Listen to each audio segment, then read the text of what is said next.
Sophie, 20 ans, avait l'âme d'une môme de 6 ans. Dans sa tête, le monde, c'était des papillons, des dessins animés et des bonbons qui collent aux dents. Ce samedi, elle prenait le train toute seule, fière comme une grande, pour rentrer à Bruxelles après une journée à Namur où elle avait acheté un carnet à paillettes pour dessiner des licornes. Elle s'assoit près de la fenêtre, fredonne une comptine, quand ce type, 37 ans, cheveux gras et sourire qui sent le piège, vient squatter à côté d'elle. « T'aimes les chatouilles, toi ?» Il lui demande ça, les yeux qui brillent trop fort. Sophie rigole, elle pense à son cousin qui l'a fait sautiller en jouant, alors elle hoche la tête. Sauf que lui, il joue pas. Il glisse ses mains là où ça fait pas rire, là où ça fait peur. Et Sophie, elle comprend pas tout, mais elle sent que c'est mal, que c'est sale. Elle essaie de dire non, mais ça sort en murmure. Et lui, il continue, il dit « Chut, c'est rien !» Comme si c'était un secret entre amis. Elle se recroqueville, pense à sa maman qui lui dit toujours « Fais attention aux méchants !» Mais elle savait pas que les méchants, ça pouvait ressembler à un tonton rigolo. Le contrôleur passe, voit ses yeux mouillés, son visage fermé, et capte que ça va pas. Il appelle les flics, et le type, lui, il descend à Bruxelles midi comme si de rien n'était. Sauf qu'il finit les menottes au poignet. Sophie, elle raconte à sa façon, avec des mots cassés, des bouts de phrases. Et ses parents pleurent en l'écoutant parce qu'ils savent qu'elle dessine plus de licornes depuis ce jour-là.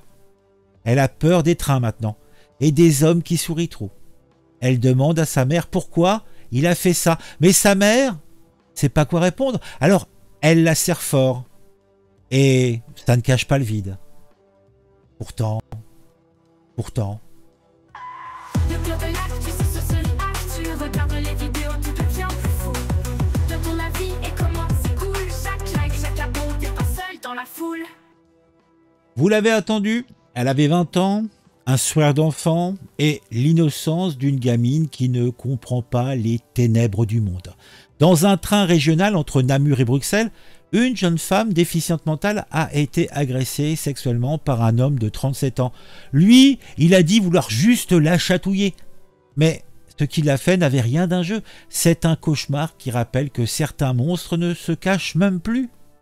Un samedi après-midi, elle monte dans le train seule pour rentrer chez elle après une journée à Namur. Elle a une déficience mentale qui la rend vulnérable, incapable de lire les intentions tordues d'un inconnu. Lui, un type lambda, 37 ans, sans casier, mais avec des pulsions qu'il n'a pas su ou voulu contenir. Il a repère, s'assied à côté d'elle, commence à causer, elle rigole, elle répond comme une gosse naïve, confiante. Puis il passe à l'acte, dans un coin du wagon presque vide, et il glisse ses mains là où il n'a aucun droit, profitant de son incapacité à se défendre ou même à comprendre pleinement ce qui se passe. Les témoins, il n'y en avait pas, ou alors ils ont regardé ailleurs, comme d'habitude. Elle n'a pas hurlé, pas parce qu'elle ne voulait pas, mais parce qu'elle ne savait pas comment.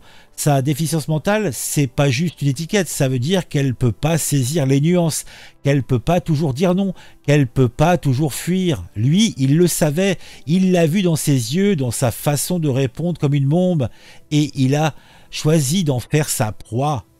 Je voulais juste la chatouiller, qui va dire aux flics, comme si c'était une blague, comme si ses doigts baladeurs sur une fille incapable de consentir, c'était rien d'autre qu'un jeu innocent. Ça te donne pas envie de gerber ? C'est un contrôleur qui a senti que quelque chose clochait. Il a vu la fille prostrée, les yeux dans le vague, et l'autre, ce type qui jouait les détendus, mais qui puait la culpabilité. Le contrôleur appelle les flics qui chopent le mec à la descente du train, gare de Bruxelles-Midi. La jeune femme, elle, finit par parler à sa façon, hésitante, confuse, mais assez pour que ses parents, alertés, portent plainte illico. Les mots qu'elle utilise, maladroits, cassés, font mal. Elle dit qu'il l'a touchée, qu'elle n'a pas aimé, qu'elle a eu peur. Les parents, eux, écument de rage et de douleur. Leur gosse, déjà si fragile, sali par un type qui a vu en elle une proie facile, pas une personne. Le mec, 37 ans, pas d'antécédent, un monsieur tout le monde, en garde à vue, il va minimiser, jouer les idiots. Je savais pas qu'elle était handicapée. Il ose lâcher ça, comme si ça changeait quoi que ce soit au fait qu'il ait profité d'une jeune fille incapable de se défendre. Les flics, eux, serrent les dents. L'enquête est ouverte pour agression sexuelle sur personne vulnérable. Un chef d'accusation qui pourrait lui valoir 10 ans de tôle. Mais on sait tous comment ça finit trop souvent. Une peine molle, un sursis, et lui qui reprendra un train un jour à chercher une autre proie. D'ailleurs, les chiffres parlent. Selon une étude belge de 2022, les personnes handicapées mentales ont 4 fois plus de risques d'être victimes d'agressions sexuelles que la moyenne, parce qu'elles sont faciles à manipuler, à briser, parce qu'elles comprennent pas toujours qu'on leur veut du mal avant qu'il ne soit trop tard. Cette jeune femme, elle voulait juste rentrer chez elle, dessiner peut-être ou regarder un dessin animé comme une gosse. À la place, elle a croisé un démon qui s'est dit qu'il pouvait faire ce qu'il voulait, juste parce qu'elle pouvait pas dire non assez fort.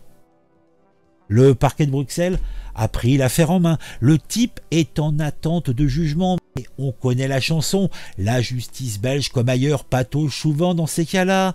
Les avocats vont plaider l'erreur, l'alcool, c'était pas si grave. Pendant ce temps, la victime, elle, reste avec ses cauchemars, ses parents qui savent plus comment la protéger et une société qui préfère détourner le regard plutôt que d'affronter ses propres lâchetés.